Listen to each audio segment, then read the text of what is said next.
Shalawam, family, shalawam. Hopefully everyone is doing wonderful today. Before I get into this discussion, family, let me start off by giving all glory and honor to the creator of the universe, Yahweh, and to his son, Hamashiach Yahushai. I'd like to also send out my humble gratitude to our foreparents, our forefathers, Abraham, Isaac, and Jacob, and our foremother, Sarah, and also to greeting to you brothers and sisters that are out here pushing this truth, trying to reach the very elect and to the Gentiles that are also listening, learning, and being edified and joined to us in our covenant, our law, statutes, commandments. To you guys, I say shalom. Okay, family. It's beautiful to see our family members, friends, associates, or what have you, come into the truth of who we are as a people. And also, it's beautiful to see the Gentiles even acknowledging this fact. But in all this family, it's sad to say, but it's really sad to say this, but the adversary is not going to take a break. The adversary, he's not going to take a break. And sometimes the challenges that we face are not just within the world, but even in-house. It's sad, but we have to stay strong, we have to stay mindful, we have to stay prayerful, we have to stay humble, and we have to, make sure that we are keeping our focus on the Most High, on Hamashiach. And again, a lot of times the adversary it comes in many forms. It's just not from a strange nation, but sometimes it's even in-house. Family. Again,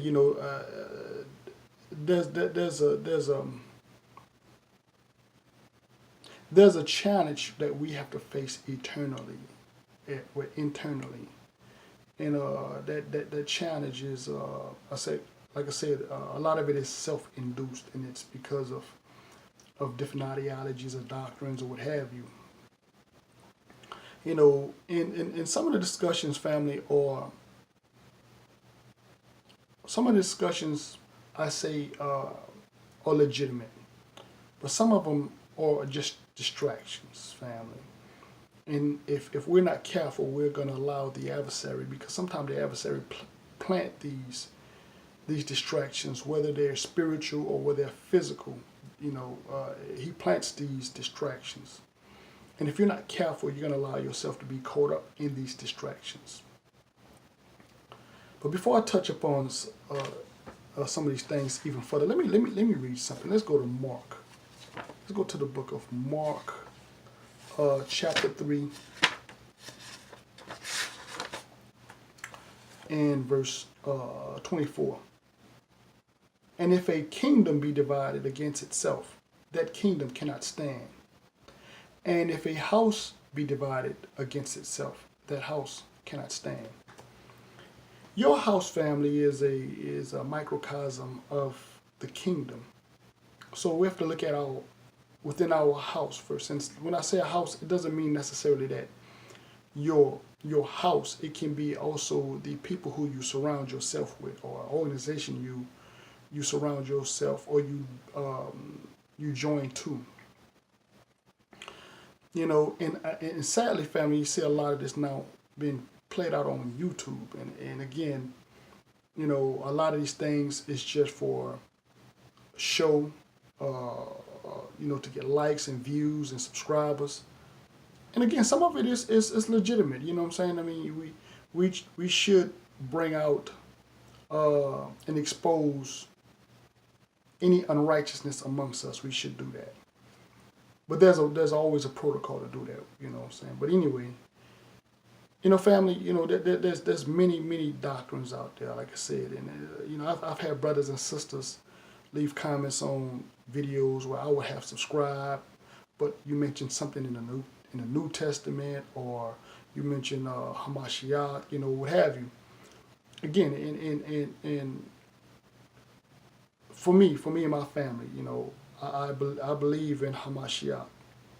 If you don't believe in it, again, I don't make my videos to cater to your belief. I'm sharing, some of my experiences. I'm sharing some of the knowledge that I've come across, and even sharing some of the wisdom, because I've turned some of this information into wisdom. It's just not knowledge, just having this information, but what has it done for me? But anyway, family, like I said, your household or your organization or the people you associate with is a microcosm of the kingdom. And if you're divided and you're having troubles, just imagine trying to establish a kingdom or build a kingdom. If it's divided, it won't stand. This is why the scripture tells us to gather ourselves together, O nation not desired. But anyway, like I said, dealing with a lot of these doctrines, what I'm saying, like I said, whether the New Testament is valid, is chicken or turkey kosher, or, when does the day begin? Does it begin with sunset, sunrise, or, should I be celebrating the high holy days in the land of our captivities, sex marriage? I mean, even the flatter, is the earth flat or round? I mean, some of these doctrines, family, or a distraction.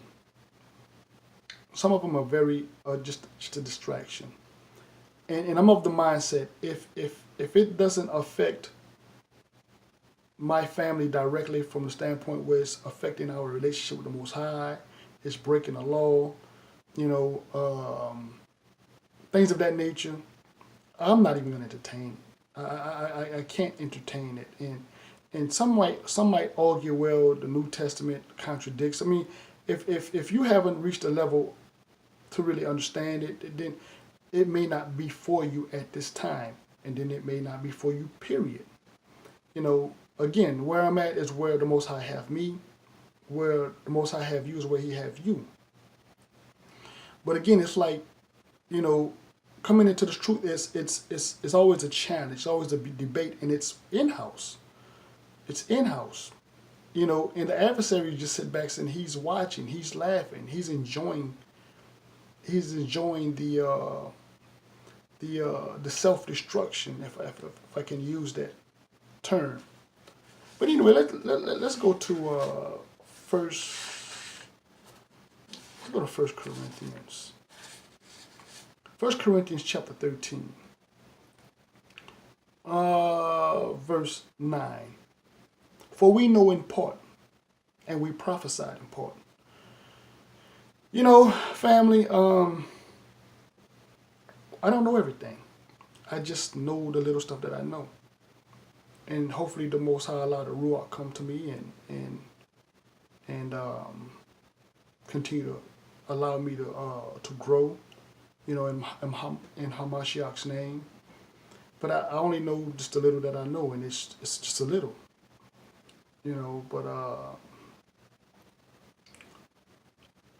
it's too much bickering, too much finger pointing, too much boasting. It's like everybody wants to be the man or the organization or what have you, and that's not of the Most High. That's not of the Most High. I tell you what, let me try to make this make sense. Since I'm in this so-called New Covenant, let's go to 2 Corinthians chapter 13. 2 Corinthians chapter 13, verse 5. Examine yourselves whether ye be in the faith. Prove your own selves. Know ye not your own selves, how that Yahushua Hamashiach is within you, except ye be reprobates.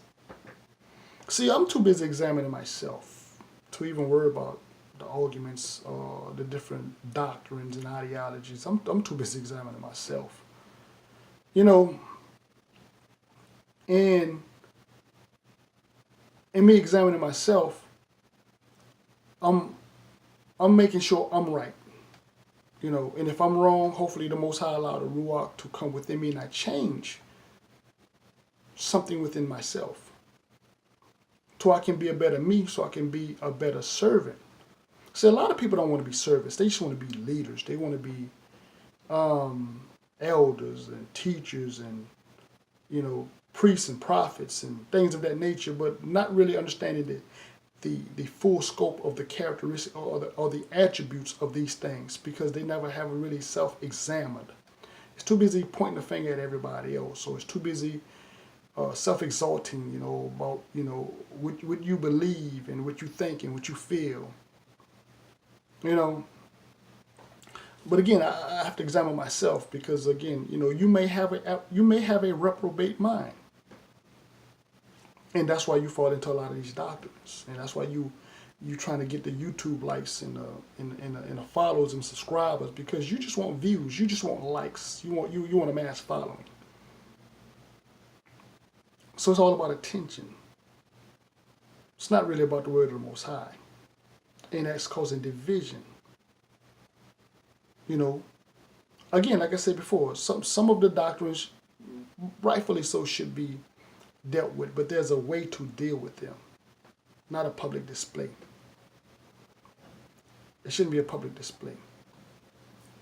But anyway, let me get one scripture right fast, and then I want to make this video long and draw it out. Just want to put this out there for maybe to help somebody out there that really help somebody, and hopefully they really receive this. Let's go to Psalms 133. Behold, how good and how pleasant it is for brethren to dwell together in unity. That's what this is about. Like the other scriptures. Another scripture. Gather thyself together, O nation not desired. But the adversary is sitting back there, and he's watching all these different doctrines and ideologies and different things pull us apart. Like I said, family, we have a lot. We have a lot to be grateful for, but we still have a lot of work. Have a lot of work. So with that being said, I'm going to cut it there. And as usual, peace, love, Shalawam.